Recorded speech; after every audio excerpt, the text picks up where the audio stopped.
Welcome to Journey to Wholeness, hosted by author and life coach Indiana Tuggle, where we help Christian women heal, achieve mental wellness, and spiritual growth so you can accomplish your goals and purpose.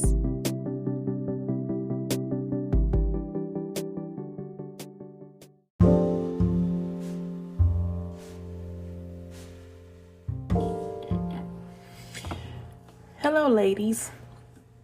I'm sitting here thinking to myself, and I'm asking, what if you're actually not the strong friend?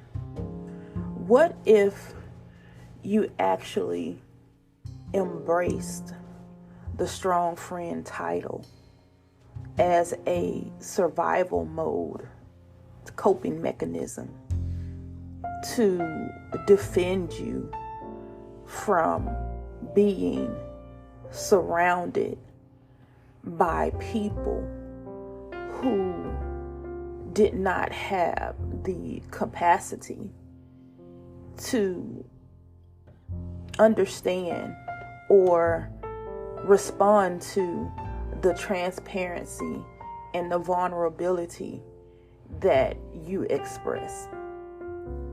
And I'm coming from, I had a conversation with a friend, or it wasn't a conversation, it was more like a chat.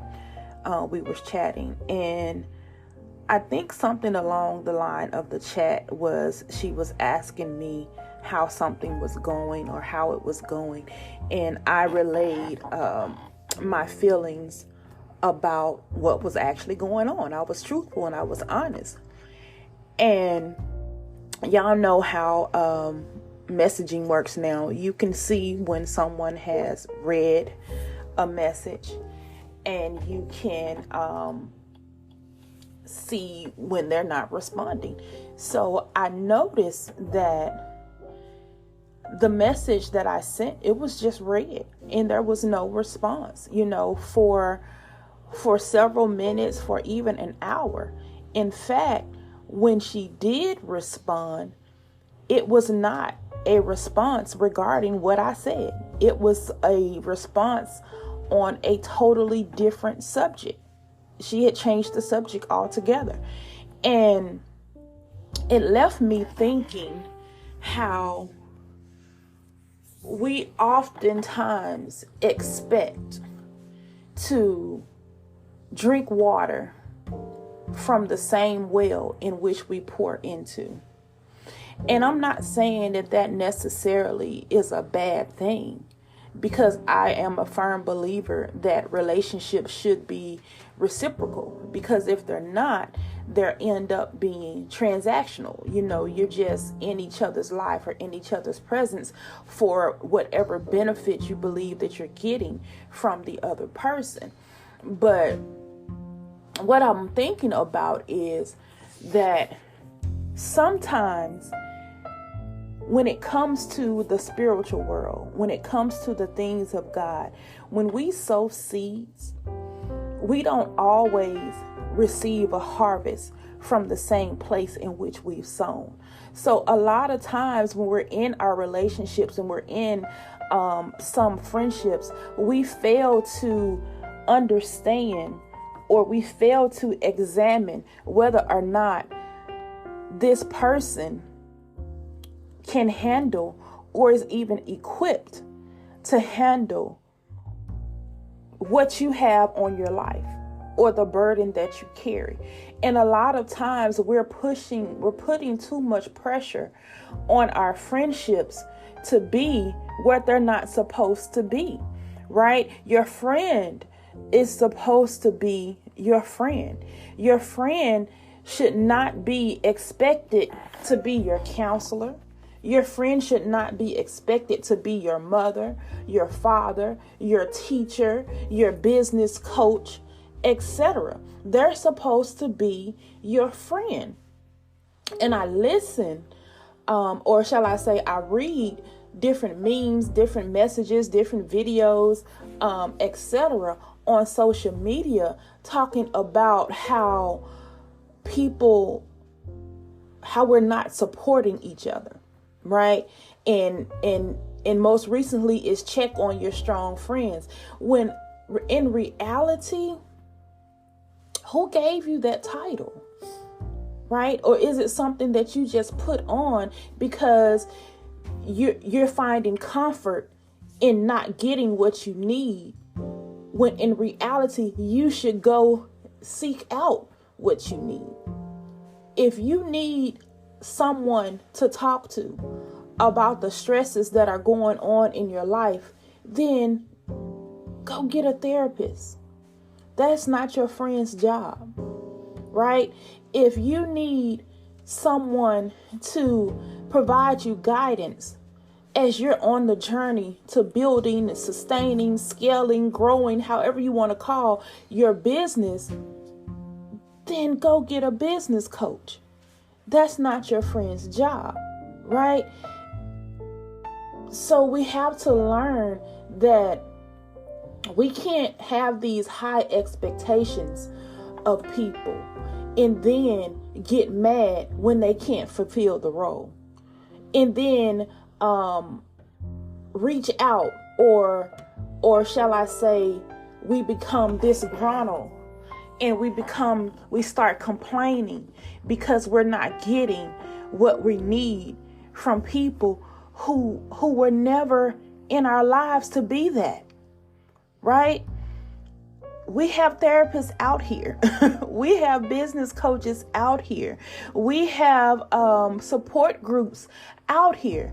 We have, networking and meetups and all types of groups. We have books that are out here to help you in whatever state you're in. However, you've decided that because someone is your friend, that they owe you, that they're supposed to be your cheerleader in every area of your life. That's a lot of pressure. That's a lot of pressure, especially in the time that we're living in now. All of our cups are full. All of us feel like we're pouring out, or we're running on empty. Right? The economy is bad. Gas is high. Food is high. Jobs are scarce. Salary hasn't increased even though we're in inflation. We're all struggling at some point, even though on social media we try to make it look good. But in reality, we all have a struggle. It may not be the same struggle, but we are all going through a struggle.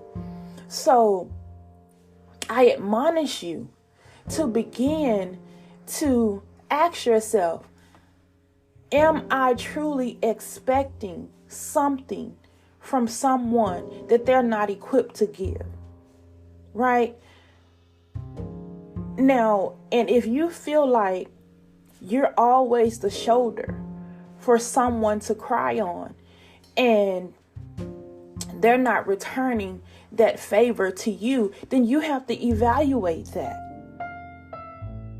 You have to evaluate that, because sometimes you may be the one who is planting and watering in someone else's life, but it is upon you to go seek out that someone for you, right?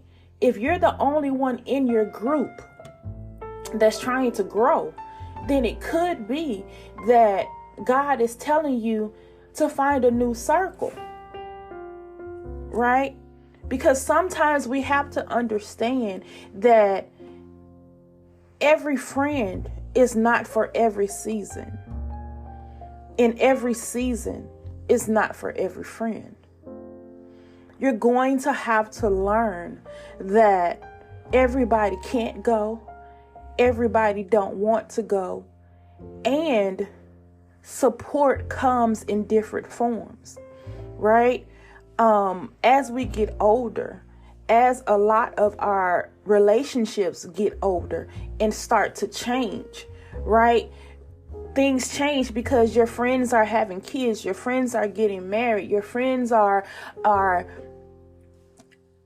going after things on the job. They are, pursuing their dreams and their goals, right? So they don't have the capacity to support you in every area when they got things going on in their lives as well. So you have to begin to sit down and ask yourself, what do I truly need? And am I willing to invest in what I need? And by invest, it doesn't always mean money. It could also mean time. It could also mean effort, right? Am I willing to put in the time to learn a new skill or research some new resources, right? Am I willing to put in the effort to change my routine or step outside of my comfort zone to get what I need from someone new? Am I willing to trust and open myself up to someone new so that I can get what I need, right? Because a lot of times we're hanging on to 20-year friendships when in reality that 20 years carried you through the last 20 years, but where you're going in the next 10 years, it won't sustain you. Right? You guys had fun growing up, and you have some great memories, but your level of where you are now, that's not the same direction that they're going, and that's okay. It doesn't make them a bad person. We have to stop measuring our growth journey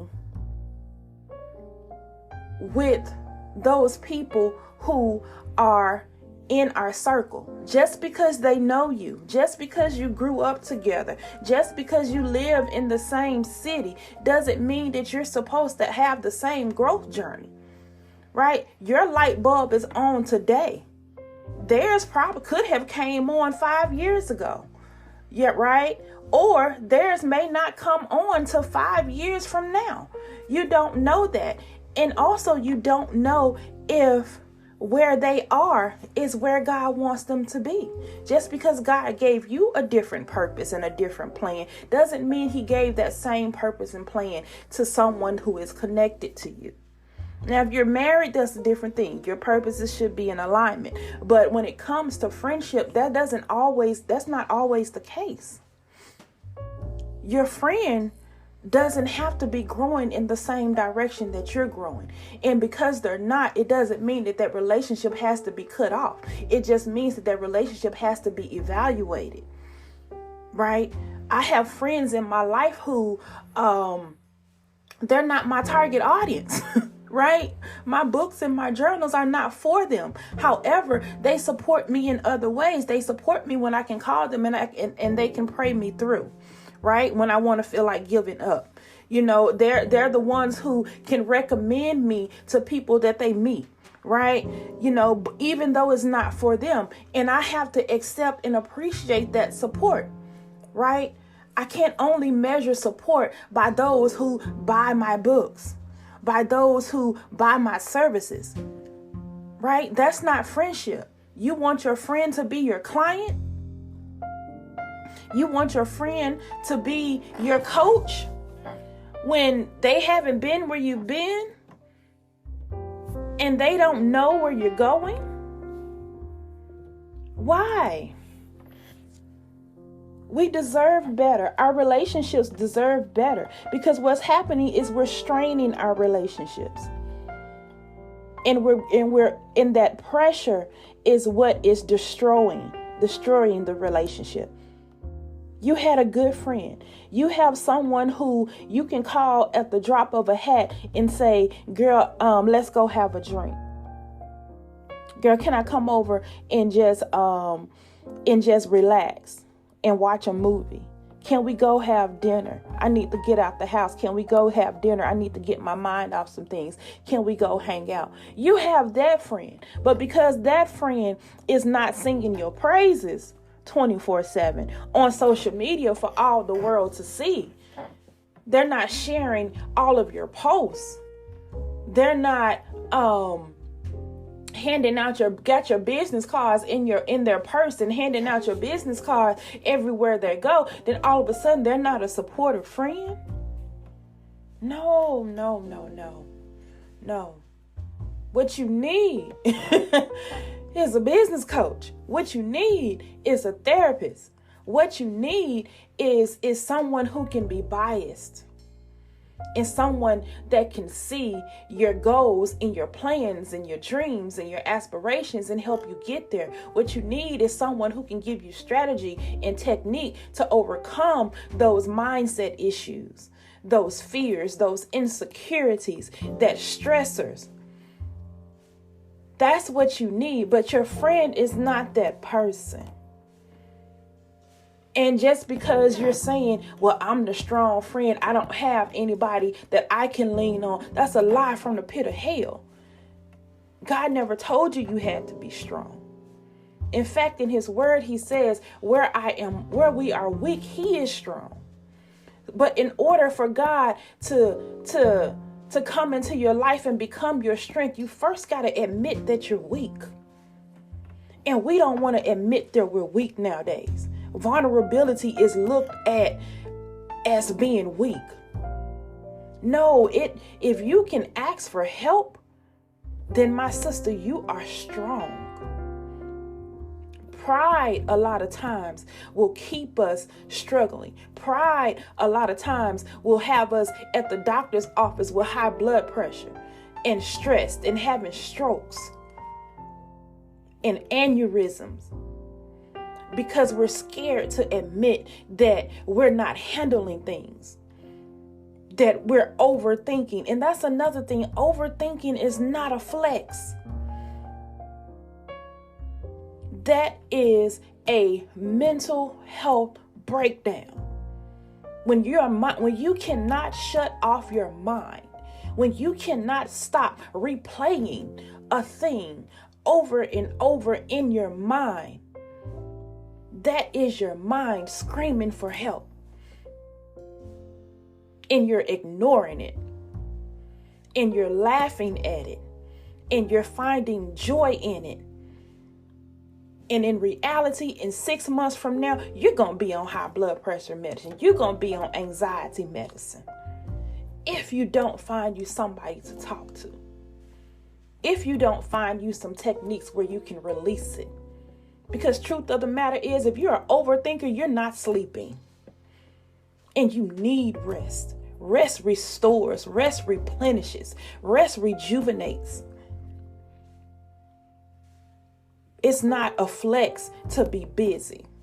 It's not a flex for your mind to be on go all the time. It's not a flex for you to be indecisive because you're overthinking all the time. That's not a flex.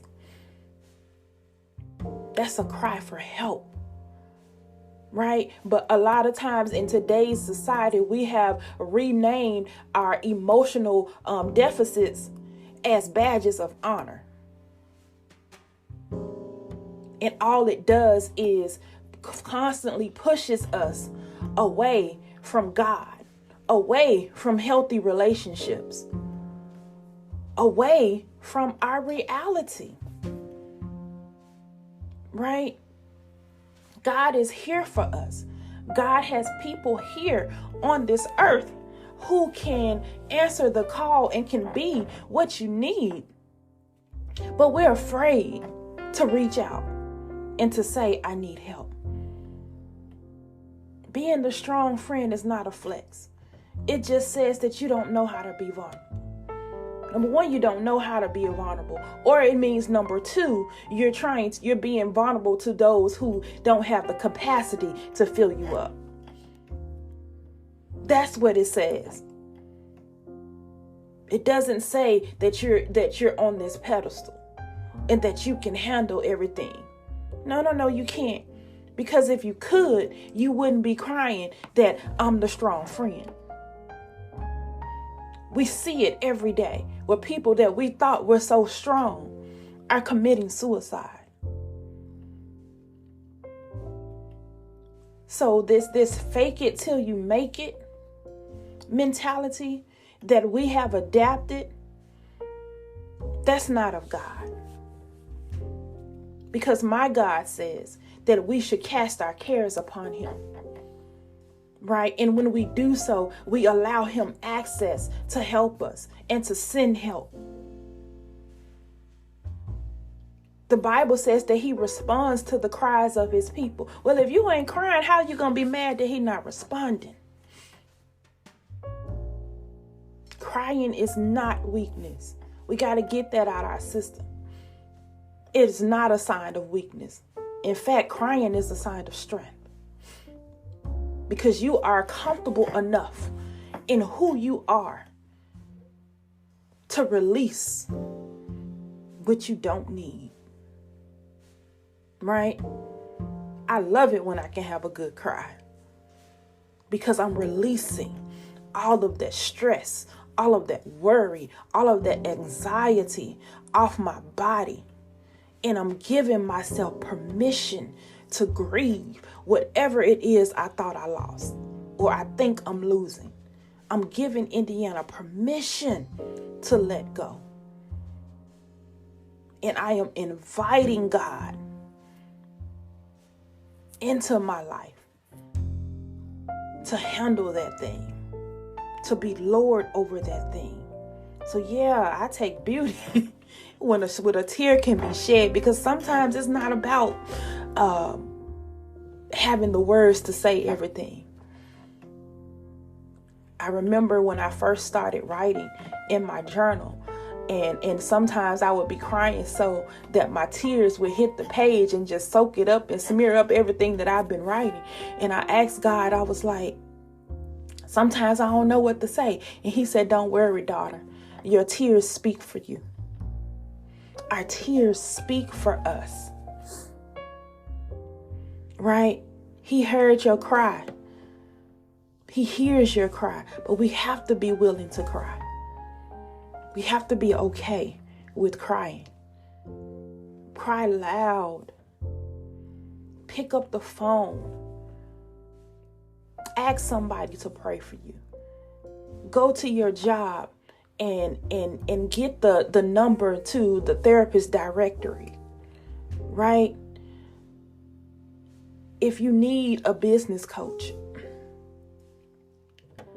look at your finances and see who you can afford, right? Or what you can afford to do that. But don't put that pressure on a friend. Don't, because that's not their profession. There are professionals out there. At some point, we have to stop looking for free help and then get mad when the help is not helping, right? We have to stop doing that. Because my wholeness, your wholeness is our own responsibility. I can't hold my friend accountable to help me heal when I have the Holy Spirit. Because the Holy Spirit might send me somebody else to help me to heal. And now I'm rejecting who he's sending because I'm looking for it from somebody else. Right? And in reality, if you're looking for your friend to help you heal, to be that shoulder to cry on, a lot of times we're looking for camaraderie. We're looking for agreement. We want them to pat us on the shoulder and say, woo, woo, woo, everything is going to be okay. I got your back. You right, girl. When in reality, you need somebody to tell you, nah, girl, you wrong. What you doing is toxic. What you're doing is stupid. And you need somebody who will be able to say no to you.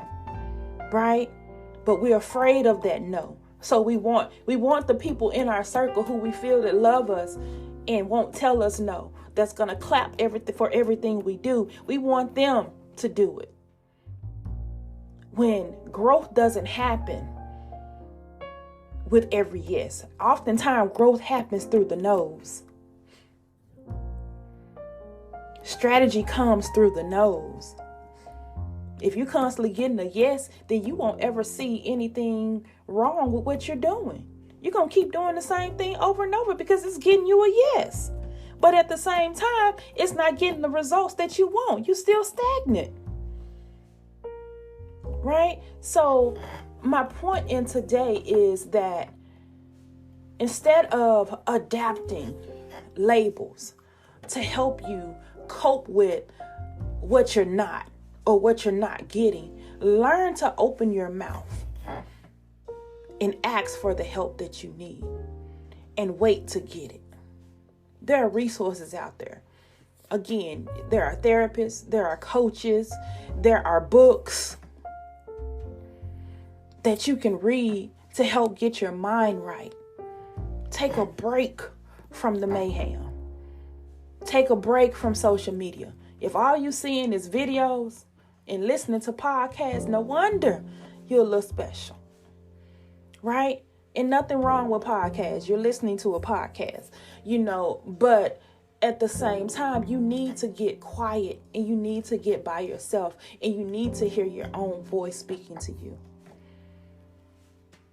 I just talked last week on Wellness Wednesday. I was talking about affirmations and affirming yourself in his word. And I am a fan of affirmations, but oftentimes we listen to affirmations from others. There's even apps that will speak affirmations to you. Well, my strategy is I write out my own affirmations, and I write them in accordance to promises that God has given me, either verbally in my quiet time or promises in his word. And I write them out, and then I record them on my voice recorder. While I'm high, while I'm motivated, while I am full of energy, I record them on my phone with a little music in the background, and I play that for myself daily, right? Until I believe it. And I play it daily because sometimes you don't feel like saying it, and you need to hear your voice saying it each and every day. Because truth of the matter is, God sounds like you. But if you don't know what you sound like, if you don't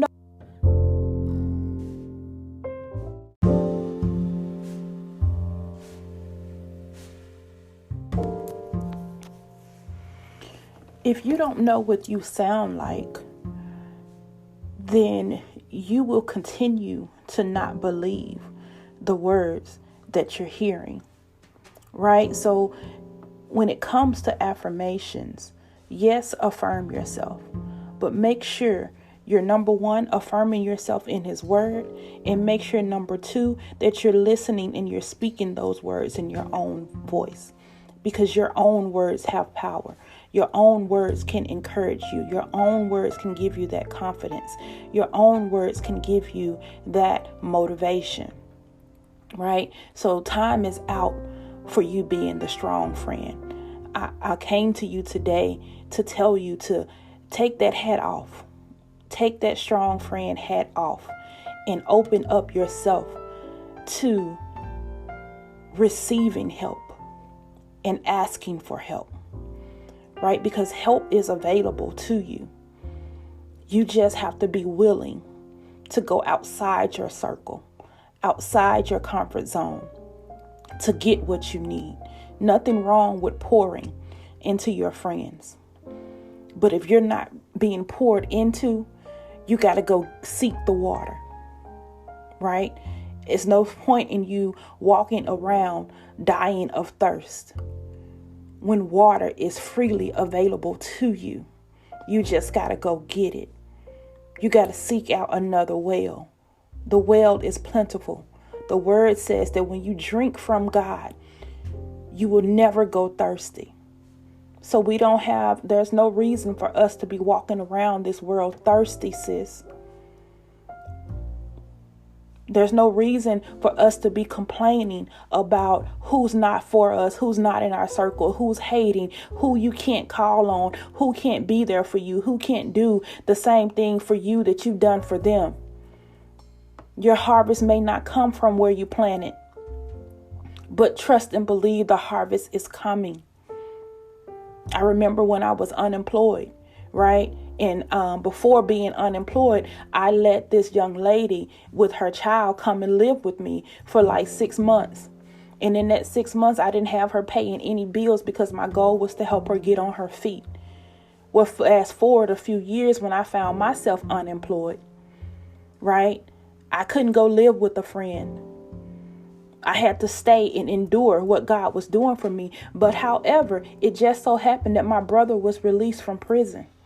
And when he came home, right, I was unemployed. I couldn't get a place of my own. So he got a place for us to stay, right? And he didn't require for me to pay any bills. Even once I finally got a job, he was like, don't worry about bills. Get yourself caught up. So I was allowed 6 months to get caught up. And once I got on my feet, I was able to get back out and get my own place, right? That was a different well that I didn't pour into, but my harvest came because of the seed that I planted in somebody else. So we have to stop looking for the harvest from the same place we planted and allow God to be God in our lives. And again, open our mouths and ask for help. There is no weakness in asking. The weakness is in not asking and allowing yourself to die.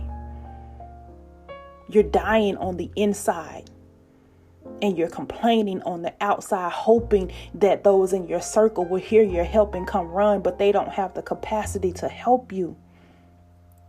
And I know I said it once, but again, they don't have the capacity to help you. So it's like you're the definition of insanity. You're constantly beating your head up against the same wall. And instead of noticing that you're bleeding, you're constantly doing it, hoping that the wall is going to come down. It's not. They can't be that friend for you. That's not their calling. Their job is to be your friend.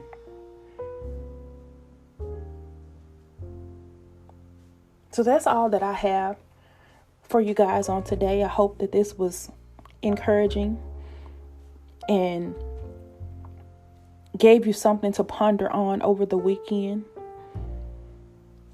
because I want us to be whole. I want us to learn and realize that our wholeness is our responsibility, nobody else's. It's on me to get what I need from God. It's on me. His word is available, but I got to come to him. Thank you for listening. Have a great weekend.